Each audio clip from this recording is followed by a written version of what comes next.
Good evening दोस्तों। Welcome to e study.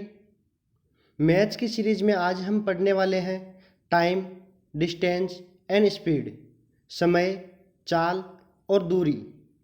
जैसा कि हम बात करें टाइम एंड डिस्टेंस, इस चैप्टर के नाम में ही सब कुछ छुपा हुआ है और इस चैप्टर के लिए हम एक ही फॉर्मूला काम में लेंगे, डिस्टेंस बराबर स्पीड गुणा टाइम। सिर्फ इसी एक फॉर्मूले पे यह एक चैप्टर पूरा कंप्लीट हो जाएगा। आपको केवल और केवल यह एक फॉर्मूला याद रखना है और अगर ये फॉर्मूला आपने याद कर लिया तो आप इस चैप्टर को खेल गए। और बात करें, यह फॉर्मूला यही नहीं, यह फॉर्मूला ट्रेन और बोट एंड स्ट्रीम में भी काम में आएगा। ये तीनों चैप्टर सिर्फ और सिर्फ इसी फॉर्मूले पर आधारित हैं। ये 3 चैप्टर हैं जो मैं सिर्फ इसी फॉर्मूले से आपको करा दूंगा। आपको बस इतना सा काम करना है कि इस मंत्र को रट लेना है। मंत्र है डिस्टेंस बराबर स्पीड इनटू टाइम, दूरी बराबर चाल गुणा समय। इसी एक फॉर्मूले से आपको ये तीनों चैप्टर कंप्लीट करा दूंगा, यानी ट्रेन, बोट एंड स्ट्रीम और टाइम एंड डिस्टेंस। ये तीनों चैप्टर इसी एक फॉर्मूले से कंप्लीट हो जाएंगे। तो इस फॉर्मूले को अच्छे से लिख लेते हैं। डिस्टेंस बराबर स्पीड गुणा टाइम, यानी दूरी बराबर चाल गुणा समय। यह एक फॉर्मूला आपको रटना है और इसी फॉर्मूले से कंप्लीट चैप्टर हो जाएगा। तो चलिए शुरू करते हैं। आज का हमारा टॉपिक समय, चाल और दूरी, यानी time, speed and distance. Chapter शुरू करने से पहले अगर आप हमारे चैनल पर नए हैं या अभी तक आपने हमारे चैनल को सब्सक्राइब नहीं किया है तो वीडियो को लाइक करें और चैनल को सब्सक्राइब कर लें। तो अब हम चर्चा करते हैं आज के हमारे इस टॉपिक के इम्पोर्टेंट फैक्ट्स के बारे में। पहली इम्पोर्टेंट बात तो ये कि ये जो हमारा फॉर्मूला है डिस्टेंस बराबर स्पीड गुणा टाइम, यह एक फॉर्मूला नहीं बल्कि 3 फॉर्मूले हैं। इसको हम अलग अलग तरीके से ड्राइव कर सकते हैं। जैसे क्वेश्चन में डिस्टेंस पूछा जाए तो स्पीड इनटू टाइम। अगर क्वेश्चन में हमें स्पीड या चाल पूछा जाए तो स्पीड बराबर हो जाएगा डिस्टेंस अपॉन टाइम। और अगर टाइम पूछा जाए तो हमारा हो जाएगा डिस्टेंस अपॉन स्पीड। ये 3 फॉर्मूले इसी फॉर्मूले से ड्राइव हुए हैं और तीनों फॉर्मूले आपको अच्छे से रट लेना है। दूसरा इम्पोर्टेंट फैक्ट है हमारा, ये जो हमारी स्पीड होती है ये या तो किलोमीटर पर आवर में दी होती है या मीटर पर सेकंड में दी होती है। तो अगर हमें किलोमीटर पर आवर को मीटर पर सेकंड में बदलना हो तो इसके लिए हमें सिंपली 5/18 से मल्टीप्लाई कर देना है। और अगर मीटर पर सेकंड को किलोमीटर पर आवर में बदलना हो तो इसको 18/5 से मल्टीप्लाई कर देना है। सिर्फ 5/18 या 18/5 से ही क्यों करते हैं, तो आइए इसे भी हम समझ लेते हैं। जैसा कि अगर हमें क्वेश्चन में दे रखा हो किलोमीटर पर आवर को मीटर पर आवर में बदलना है तो 1 किलोमीटर में 1000 मीटर होते हैं और 1 घंटे में 60 मिनट और 1 मिनट में 60 सेकंड, यानी 3600 सेकंड। तो किलोमीटर में 1000 मीटर होते हैं और 1 घंटे में 3600 सेकंड होते हैं और हमें किलोमीटर को मीटर में और घंटे को सेकंड में बदलना है। तो यहाँ इसको सॉल्व करते हैं तो 0 से 0 कट जाएगा, 2 से कटेगा 5 बार, 2 से कटेगा 18 बार। यहाँ मेरे निकल के आता है 5/18। अगर किलोमीटर पर आवर को मीटर पर सेकंड में बदलना है तो 5/18 से गुणा करते हैं। और अगर मीटर पर सेकंड को किलोमीटर पर आवर में चेंज करते हैं तो 18/5 से मल्टीप्लाई करते हैं। समझ में आ गया? तो इसलिए हम यहाँ पे 5/18 और 18/5 काम में लेते हैं। इसको याद करने का सिंपल तरीका है, अगर छोटे में बदलना है तो छोटी संख्या ऊपर होती है और बड़े में बदलना है तो बड़ी संख्या ऊपर होती है। यानी किलोमीटर से मीटर छोटा होता है और मीटर से किलोमीटर बड़ा होता है। तो किलोमीटर से मीटर यानी छोटे में बदलना है तो छोटी संख्या यानी 5 ऊपर होगा, और किलोमीटर में बदलना है यानी किलोमीटर बड़ा होता है तो बड़ी संख्या ऊपर होगी। तो चलिए इसके भी कुछ एग्जाम्पल करके हम देख लेते हैं। अगर हमसे पूछा जाए कि 60 किलोमीटर पर हावर को मीटर पर सेकंड में बदलना हो तो कैसे बदलेंगे। तो वहीं हमारा बड़े से छोटे में बदलना है तो 60 को 5/18 में गुणा कर देंगे। तो इसे सॉल्व कर लेते हैं। 3 से जाएगा 6 बार, 3 से जाएगा 20 बार, 2 से जाएगा 3 बार, 2 से जाएगा 10 बार, यानी 50/3 मीटर पर सेकंड, ये इसका आंसर आ जाएगा। एक एग्जाम्पल और लेके देखते हैं। अगर पूछा जाए 36 किलोमीटर पर हावर को मीटर पर सेकंड में बदलो, कैसे करेंगे। बड़े से छोटे में बदलना है तो 36 को ऊपर वाली संख्या छोटी और नीचे वाली बड़ी मल्टीप्लाई कर देंगे। 18 दूना 36 यानी 10 मीटर पर सेकंड। एक और एग्जाम्पल देख लेते हैं। 20 मीटर पर सेकंड को किलोमीटर पर हावर में कैसे बदलते हैं, देख लेते हैं। मीटर पर सेकंड से किलोमीटर पर हावर में बदलना है, यानी छोटी से बड़ी में बदलना है, तो इसको ऊपर वाली संख्या बड़ी और नीचे वाली छोटी मल्टीप्लाई कर देंगे। 5 से जाएगा 4 बार और 18 चौक 72, तो 72 किलोमीटर पर हावर इसका आंसर आ जाएगा। अब बात कर लेते हैं इम्पोर्टेंट कॉन्सेप्ट की। केस 1 है, अगर कोई व्यक्ति ए से बी तक एक निश्चित दूरी तय करता है, यानी डिस्टेंस कांस्टेंट है, तो बात करें कि वह एक्स की स्पीड से तो जाता है और वाई की स्पीड से आता है, और कुल समय यानी आने जाने का टोटल टाइम दे रखा हो, तो कैसे करेंगे। तो यहाँ हम देखते हैं कि वह व्यक्ति एक्स की स्पीड से तो जाता है और वाई की स्पीड से आता है और डिस्टेंस हमारी कांस्टेंट है। तो इस पर टाइम इक्वेशन अगर मैं बनाऊं तो हो जाएगी हमारी t1 प्लस t2 बराबर टोटल टाइम, यानी आने जाने का जो टाइम है t1 टाइम और t2 टाइम लग रहा है, यानी एक्स की स्पीड से जा रहा है तो उसे t1 टाइम लग रहा है, और y की स्पीड से वो आ रहा है तो उसे t2 टाइम लग रहा है, और दोनों का कुल समय टोटल टाइम है। तो यहाँ से हम एक फॉर्मूला ड्राइव करते हैं जो इस चैप्टर के लिए बेहद ज़रूरी है। तो टाइम बराबर होता है हमारा डिस्टेंस अपॉन स्पीड। तो जाने में लगा समय डिस्टेंस है d जो कांस्टेंट है, अपॉन स्पीड है x। टोटल टाइम निकालेंगे तो जोड़ देंगे, और वापस आने में डिस्टेंस वहीं d है और स्पीड है y की। अब यहाँ से इसको सॉल्व करेंगे। एलसीएम आता है हमारा एक्स वाई, यहाँ आ जाएगा हमारा d y plus d x. D common ले लेंगे, इसे अगले पेज पे करते हैं। डी यहाँ से कॉमन ले लेंगे, डी हमने कॉमन लिया तो बचा क्या, y plus x upon x y बराबर में टोटल टाइम। क्योंकि हमने यहाँ पे टाइम को ऐड किया है तो यह टोटल टाइम आ जाएगा। अब यहाँ से डिस्टेंस का फॉर्मूला ड्राइव करूँ तो डिस्टेंस बराबर हो जाएगा हमारा, ये इससे मल्टीप्लाई हो जाएगा, तो x y upon y plus x गुणा टोटल टाइम। तो यहाँ से एक फॉर्मूला निकल के आता है हमारे पास।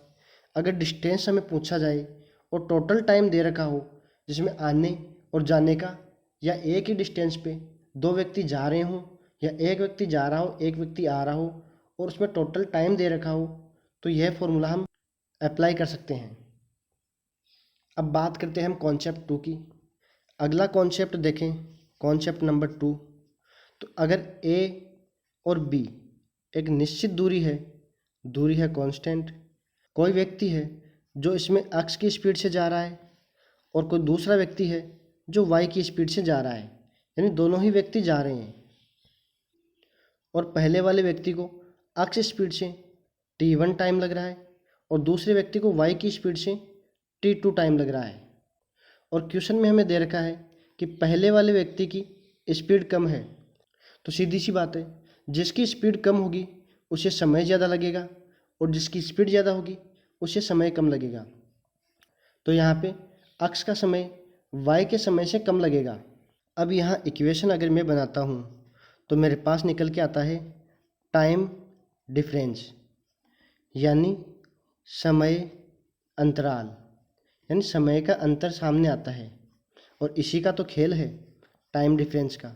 इसी के ऊपर तो हमारी सेकंड इक्वेशन बन रही है। इसकी इक्वेशन हम अगले पेज में बनाते हैं। डिस्टेंस हमारी कांस्टेंट है यानी समान है, दोनों व्यक्तियों में समान दूरी तय कर रहे हैं। तो पहला व्यक्ति दूरी को एक्स की स्पीड से करेगा और दूसरा व्यक्ति इसी दूरी को वाई की स्पीड से करेगा।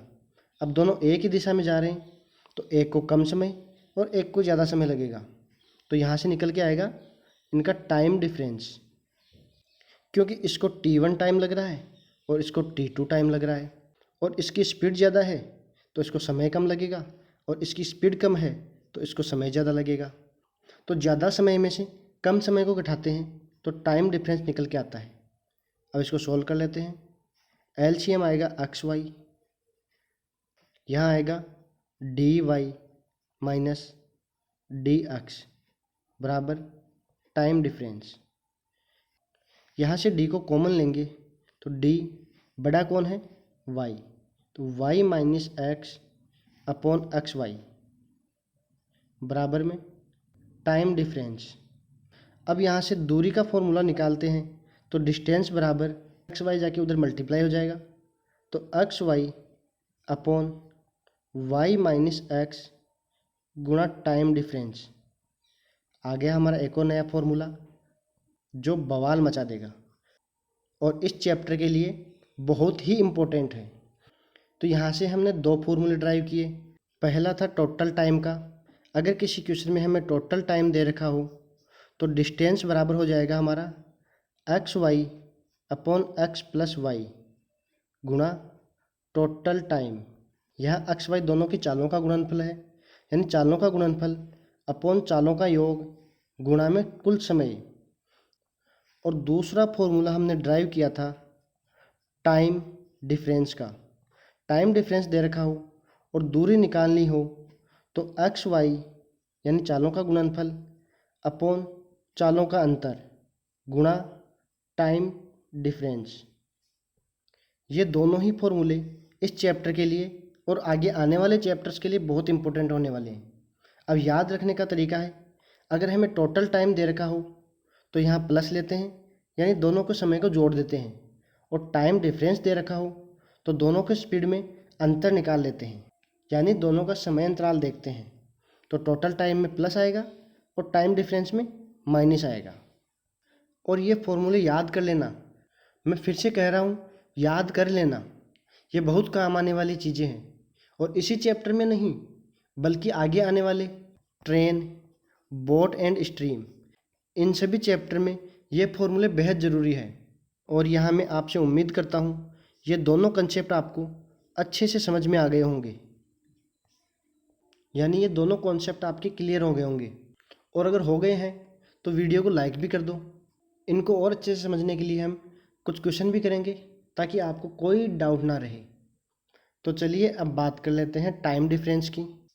टाइम डिफरेंस की गणना कैसे करते हैं, तो बात कर लेते हैं केस नंबर 1 की।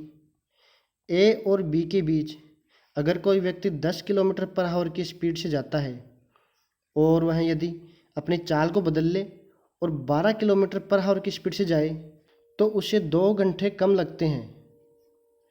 केस नंबर 2 देखते हैं। अगर इसी दूरी के बीच कोई व्यक्ति है जो 12 किलोमीटर पर आवर की स्पीड से जाता है और वह अपनी स्पीड को कम कर ले और 5 किलोमीटर पर आवर की स्पीड से जाए तो उसे 4 घंटे ज़्यादा लगते हैं। यहाँ कम लग रहे थे, यहाँ ज़्यादा लगते हैं। अब देखते हैं केस नंबर 3।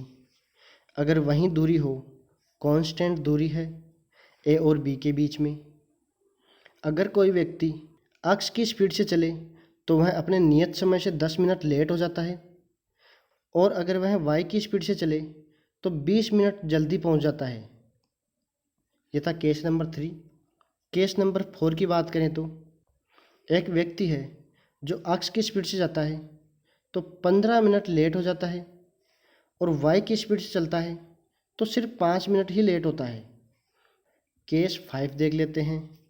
अगर कोई व्यक्ति एक्स की स्पीड से जाता है तो 5 मिनट जल्दी पहुंचता है, और अगर वह वाई की स्पीड से जाता है तो 15 मिनट जल्दी पहुंच जाता है।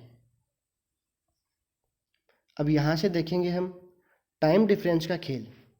केस 1 था हमारा, जिसमें 10 किलोमीटर पर आवर की स्पीड से जा रहा था और अपनी स्पीड बदल के 12 किलोमीटर पर आवर की स्पीड से जाए तो उसे 2 घंटे समय कम लगते हैं। यानी अगर स्पीड बढ़ाएगा वो तो समय कम लगेगा, सीधी सी बात है, सबको पता है। लेकिन ये जो 2 घंटे समय कम लग रहा है, ये किसके बेस पे है, किसके रेस्पेक्ट में है? यह है उसके ओरिजिनल टाइम के रेस्पेक्ट में। यानी ओरिजिनल टाइम से उसे 2 घंटे कम लग रहे हैं, तो यही हमारा हो जाएगा टाइम डिफरेंस।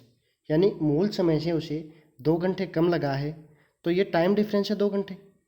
और यहाँ अगर वो 12 किलोमीटर की स्पीड से आता है, 5 की स्पीड से आता है, स्पीड कम कर ली उसने, तो ऑब्वियसली लेट हो जाएगा, 4 घंटे ज़्यादा लगेंगे। यह भी है ओरिजिनल टाइम के रेस्पेक्ट में। यानी जो मूल समय है उससे अगर वो धीरे चले तो 4 घंटे ज़्यादा लगेंगे, तो ये भी हमारा टाइम डिफरेंस ही होगा, 4 घंटे। केस नंबर 3 में देखें, एक्स की स्पीड से जाता है तो 10 मिनट लेट होता है, वाई की स्पीड से जाता है तो 20 मिनट जल्दी जाता है। तो यानी उसका मूल समय है, उससे अगर वो एक्स की स्पीड से जाए या वाई की स्पीड से जाए तो समय उसे या तो ज़्यादा लगेगा या कम लगेगा।